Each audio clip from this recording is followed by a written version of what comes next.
Thank you, Madam Speaker. Madam Speaker, I rise because I love my country and I have great concern for where it's headed. I'm very much concerned, Madam Speaker, because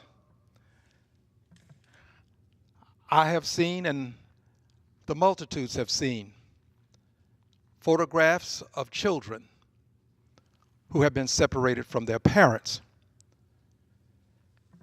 I have here one such display. A child who is separated from a parent, a child that is distraught. And my concern emanates from the notion that if you can tolerate this, if you can look at this,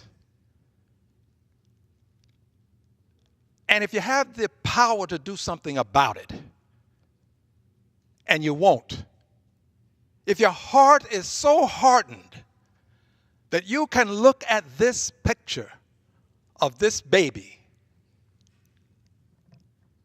and conclude that this is just a part of a process, then that says to me, I should be concerned about the direction of my country. We've come a long way in my lifetime. I had to drink from colored water fountains. I had to sit in the back of the bus. I had to go to segregated schools. I know what segregation looks like. I know what it smells like. I've had to go to these filthy colored restrooms. I know what it sounds like. I was called the ugly names. I know what it hurts like when you have people who would chase you just because of who you are. So we've come a long way, and that concerns me because I'm not sure where this says we're going. But I do know this. I don't want to see us go back to that dark past. Because, Mr. Speaker, Madam Speaker, for those who don't know, here's what it looks like. This is a picture from Little Rock, Arkansas. This is a picture of a child merely attempting to go to school, committing no crime. This is a picture of what hate looks like. Children ought not be subjected to this. Not this level of hate, vitriol. This is a past that I don't want to revisit.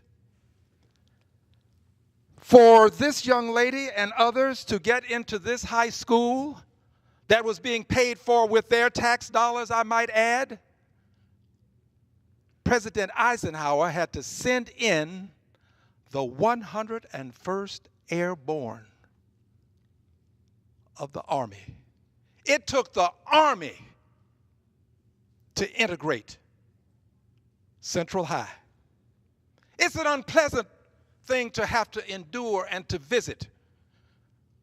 But for some of us, it's about more than just a process.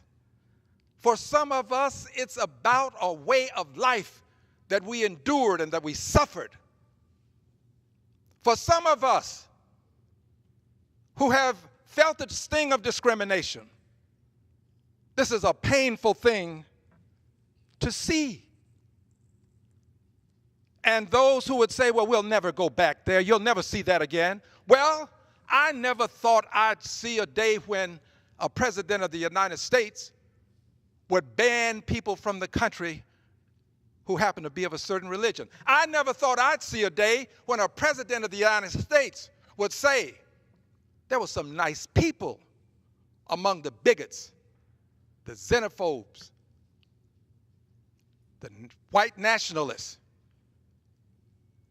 the Klansmen in Charlottesville, I never thought I'd see that come from the presidency, from the President of the United States.